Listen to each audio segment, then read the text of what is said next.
Hello, I am Sister Kathleen Schipani from the Archdiocese of Philadelphia. So happy to be here at Community for All Conference. This workshop is entitled We Can Adapt, Part 2. Right now, I'd like to share my screen with you, so just give me a moment. We can adapt materials and methods that really work. I love this quote from Pope Benedict. You need to know your faith with the same precision with which an IT specialist knows the inner workings of a computer. He said this at the introduction of the UCAT for teens and young adults. I agree with him, but I'd like to switch that up a little bit. In a sense, we need to have a passion and enthusiasm about the inner workings of a computer or assistive technology or strategies that we can use with young people who have disabilities. We need to have enthusiasm and passion for those because they help us to pass on our faith and they help us to form an environment in which young people can encounter Christ. Pope Francis, talking to catechists for people with disabilities, said these words 2 years ago, and I was really pleased to be present at the Vatican when he said this. Catechesis, in a special way, is called to discover and experiment with coherent forms, effective forms, so that every person with his or her gifts, limits, and disabilities, even serious, may encounter Jesus on the way and abandon himself or herself with faith. As we get into methods and materials that really work, I'd like to talk about models of inclusion or models for parish religious education. This is a way of kind of visioning what models of inclusion could look like. It could be that young people with disabilities are included in the typical classroom, and they are. Some with mild disabilities and possibly some with more profound or complex disabilities. It could also mean children are within the typical classroom, but they have a lot of supportions, such as a catechetical aid, a peer tutor, the use of adaptive materials. In some instances, children within the parish religious ed classroom may be in a smaller class setting. That could be children with and without disabilities who just learn better in a smaller class setting. And it could also mean the use of one-on-one instruction in the parish center or at home. All of these models of inclusion could be going on at once in one parish, depending on the needs of individuals, the needs of small groups of children that you have, and the needs of all of the children in general. Another way of looking at this, and this is written in the Finding God, Adaptive Finding God curriculum, which I'll talk a little bit more about, is that we can break it down a little bit more. So within the full-time typical classroom, receiving some adaptation, possibly a child could be part-time in a typical classroom and then either in a small group or in a one-on-one situation and then join back with the regular classroom. There could be a smaller setting or a learning support classroom for all youngsters who need to use adaptive materials. And then at times one-on-one in the parish center or possibly at home. These are very fluid and flexible models that can be used. At times, a child could be in a smaller group setting, and then at other years in their parish religious education life, they could be in the typical classroom with some accommodations happening. I know some parishes that utilize all these forms, and it varies, keeping in mind what the families desire, keeping in mind what the needs of the young person that they are meeting needs and desires and works best for them. Okay. Back to some of the things that we talked about at the last workshop that support young people who are doing virtual learning, I think also inform us of some of the things that can help us in face-to-face learning too. The use of ritual prayer and the symbols of our faith in themselves to teach is really critical. Parents told me during the virtual learning time that it was imperative that the catechists know a lot about the augmentative alternative communication that the child was using. You can see a picture a parent sent me of their child using the computer, but also using AAC, augmentative alternative communication, to produce language. That idea of being patient and giving wait time, possibly in a fun sort of way, everyone counting 1, 2, 3, or having something that they do before they respond, so everyone, even those with some sensory integration difficulties or processing difficulties, get the chance to respond. The presence of familiar faces, catechists that they know, the use of learning buddies to assist with work and also to assist sometimes with assignments, parents felt was really helpful and effective in learning for their young people. I want to show you an example of some just ritual learning with children who are deaf. So one of the children here does have a processing problem, and let's see if we can see this. So again, excited to be on. Let's begin with a prayer, signing together in the name of the Father and of the Son and of the Holy Spirit. Amen. Now let us offer our prayers to God. Robbie, would you begin? I want to pray that the Lord would help improve my grades and help me to work harder. Let us pray to the Lord. Lord, accept our prayer. Rachel?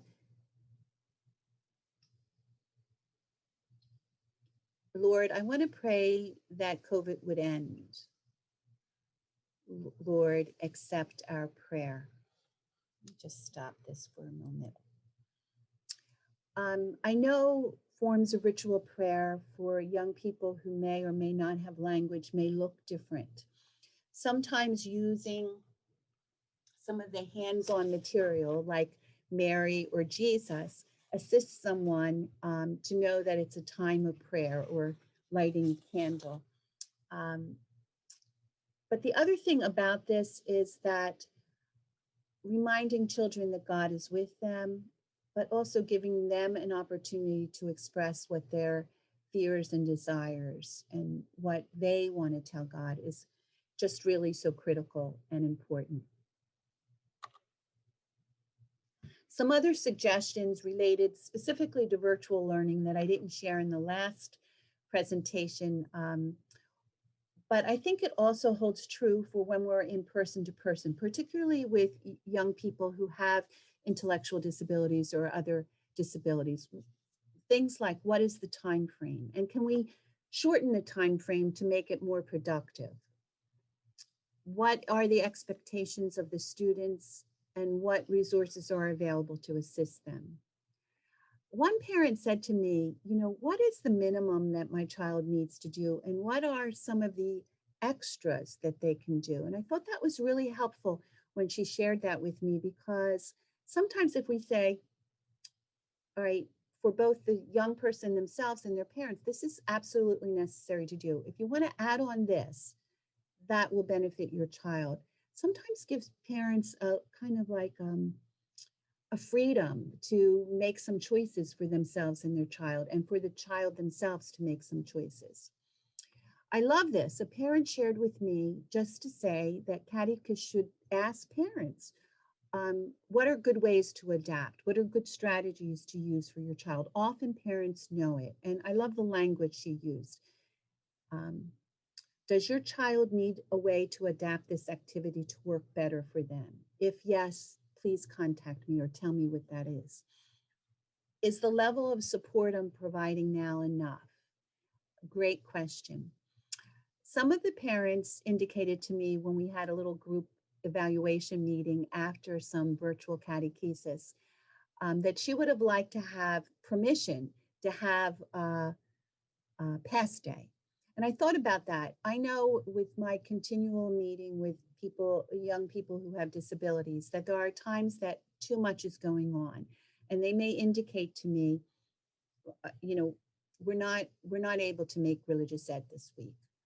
But what a nice thing to say right from the start, that you recognize this and that maybe once a semester everyone gets a past day.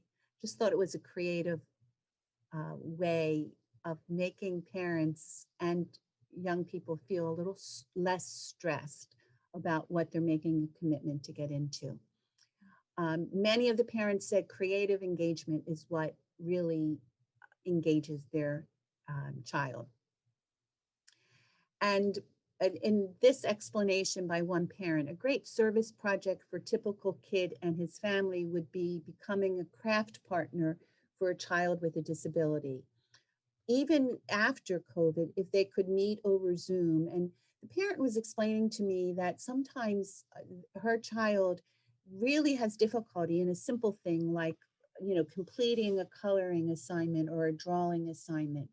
But if they're engaged with another peer, they tend to complete it, or they tend to be more enthusiastic about it. So just a novel way of accomplishing something. And also providing other members of your parish religious ed to have ways of engaging people with disabilities and providing, sometimes of service. Parents said that they would like enough, but not too much communication. And so finding that balance as a catechist is really important. I promised that this workshop would share some practical strategies. So I want to share some of those with you. We only have 30 minutes and only half of that left right now.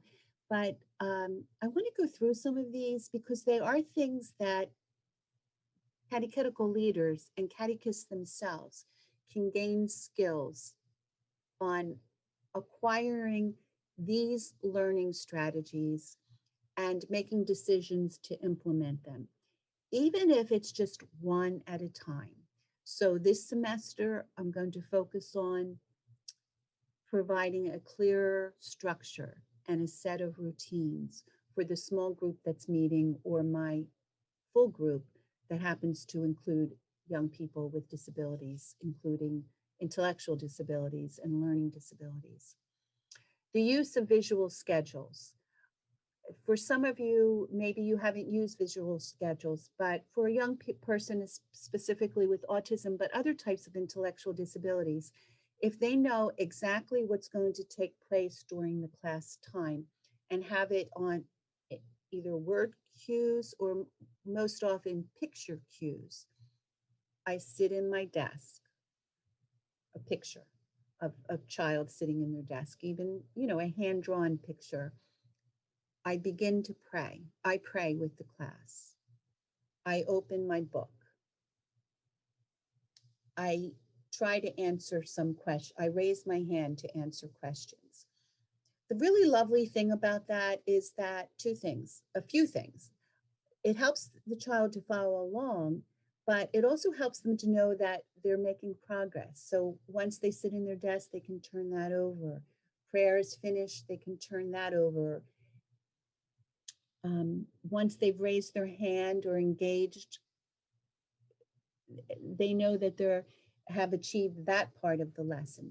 So visual schedules can be very helpful. And I'm going to talk about some supports and aids in learning people in helping people to learn how to use visual schedules. Utilizing task analysis is something, breaking down tasks into smaller parts is something that really helps young people with disabilities. We'll talk more about that at the next slide. Just breaking learning into chunks and realizing that possibly a young person with intellectual disability wouldn't be responsible for learning all the chunks, but get to the heart of the lesson. And these chunks are what they're expected to learn, while others in the classroom may have, may learn more of the details. Positive feedback, really important. Providing scaffolds like graphics and pictures to augment what is being said by words. Providing ample practice, whether that's provided in the classroom with a learning buddy, a catechetical aide, or the parent themselves. I have a few hours there because I feel like anytime I teach, I'm doing those three things. But other teachers and other students might need other strategies that support them. While I would love to go into each one of these, 30 minutes isn't going to permit me to do that. So I want to share with you these wonderful links that provide learning pods that are about an hour to 2 hours each for specific research-based strategies that work in learning, period, but specifically work with young people with intellectual disabilities or autism. This might be an overwhelming slide. It's overwhelming to me, but many organizations that train people, teachers in general education, have listed and researched the benefits of using specific strategies. I think when they started, I remember recalling that there were like 13 research-based strategies, and you can see here it's almost doubled. So this is the National Partnership for, National Professional Disability Center. That's the NPDC. And they assist with training people involved with education for people with disabilities in teaching them these research strategies, also in engaging people in being part of research. Now, you might say a typical teacher who's a volunteer could never know all of these, and I agree on that. However, they can acquire a few of them, and some of them that specifically help the learner that they're engaging. And they can ask parents and the child's own IEP team, which of these strategies seem to work with a child? And then they can engage some of these training sites to learn the strategy or read about them. There's countless sites on the internet as well as books, but the internet sites are really fabulous, particularly the two I mentioned, the Autism MPDC site, as well as this IRIS site from Vanderbilt that will, if you just Google, once you're on their site, go to task analysis, and they'll give you loads of examples of how to do it. It won't necessarily be religious material, but you can use what you learn, the strategy itself, to transfer it to things that are of a religious nature. Some that I use all the time, parent implemented interventions, assisting and coaching a parent to know how to implement something. Peer mediated instruction is like using a learning buddy. Social skills training, there are some real specifics that work with that. And in some sense, when people say, how do I help a child to attend Mass? In a sense, it's social skills training. Some of the others, prompting.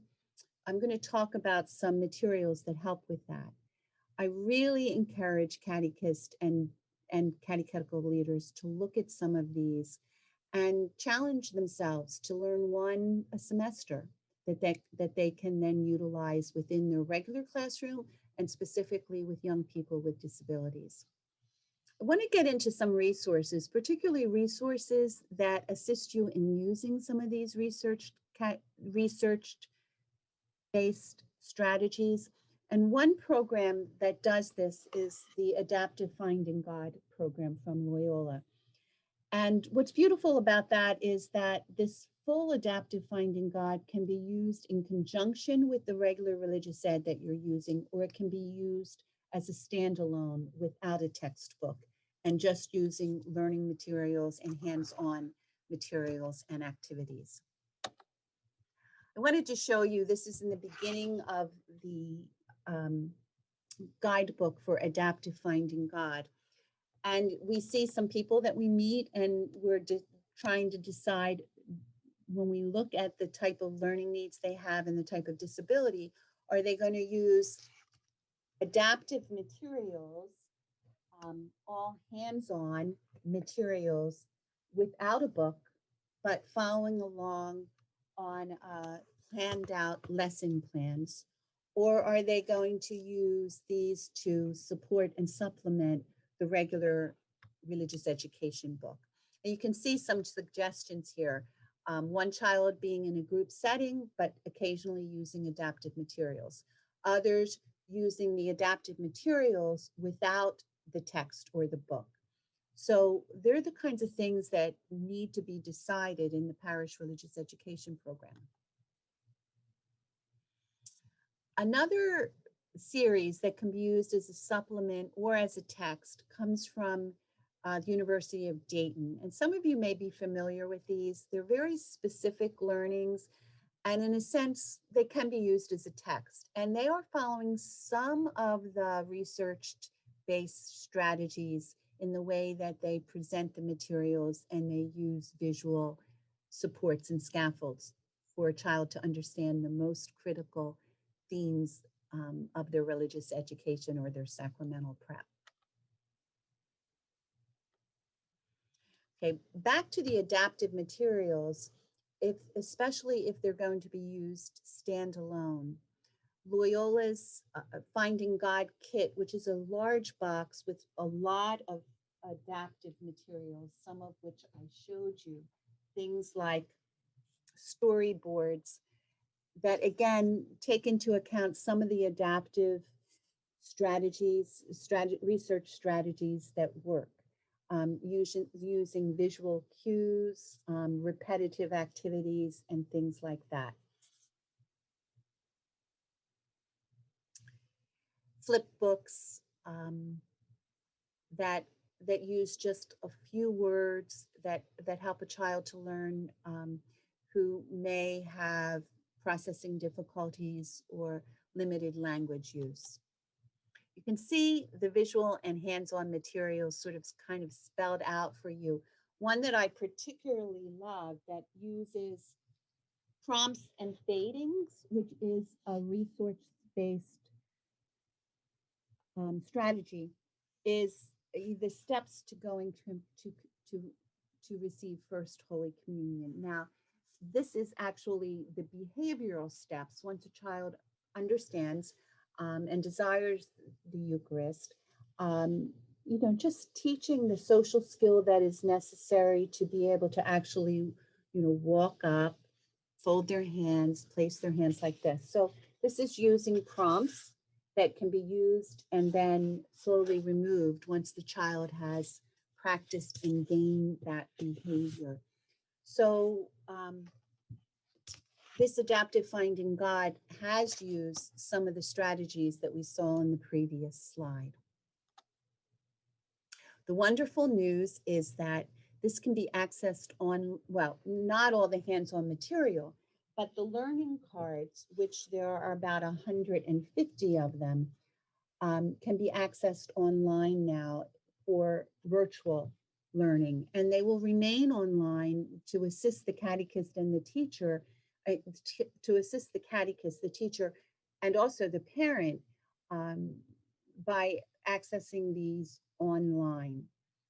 The other things that can be accessed online are some of the flip books, which is really lovely because then a parent, like if you use that in a face-to-face setting, then a parent can use it on the computer to review what the lesson are. I think I have an example of also the concept books like Jesus Saves are online as flip books and can be shared after.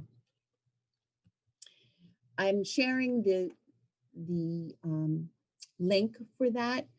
For those of you who are already using Adaptive Finding God, the introduction gives you your password for that. But I just want to say, if you are from the Diocese of Trenton, you could contact Anne and she would be able to share a password with you. Otherwise, you would need to contact your salesperson. And possibly, if you're interested in the program, they would share the passcode so you could see the online material if you're interested in purchasing the Loyola Adaptive Finding God. This just shows more of those materials and how visual they are and also hands-on they are. They each lesson in the, let me get one of these lesson cards. If you were opting not to use a traditional textbook and just these learning cards, the program becomes very flexible to the direct needs of the child who you're teaching or the group of children who you're teaching. Here, every lesson, besides having some hands-on materials that you might use, also has a paper and a visual cutout or something that can be done similar to Jesus teaches us how to live. And there's a little activity that can be done. We only have a few minutes left, so I'm going to quickly talk about other resources. National groups like the National Catholic Office for the Deaf have some really great resources that can be used with the deaf, but can also be used with young people who just need to have a little more visual presentation for them. National Catholic Partnership on Disability has some fantastic religious ed materials called Monthly Adaptive Faith Formation. Currently, some of the ones are on the Holy Trinity, on Mary. I think they did something during November on angels. I'd like to share with you these national essential resources. Traditional publishers who are working on adaptive material. They will be at the end of the slideshow that you'll have access to in a PDF, and also in this booklet that I'm sharing. The end of the booklet has all the resources that I mentioned, as well as listing of some of the strategies and what those links are where you can further learn those strategies. Don't forget the local resources that you have. Diocesan disability resources, state and local agencies can be of a lot of assistance to you. Parents and guardians know their child. They often know the strategies that work best with them. Look for professionals right within your parish or diocese that have some of the skills that they can share or teach with other catechists. Youth and young adults can be great supports to young people with disabilities. Persons with disabilities are in themselves agents of evangelization. A young person, a young adult in our diocese, Tom Norderman, has often given presentations, shared his faith, talked directly to young people with disabilities who are preparing for confirmation. People with disabilities themselves can be great agents of catechesis. Please read the documents that the church have provided related to persons with disabilities, in particular, the 2017 guidelines for celebration of the sacraments. Again, I'm listing the national organizations that may be helpful. I mentioned before the Xavier Society for the Blind, if you have young people who are partially sighted or blind. This collaborative on faith and disability has links to a lot of those research-based strategies that can be used in religious education.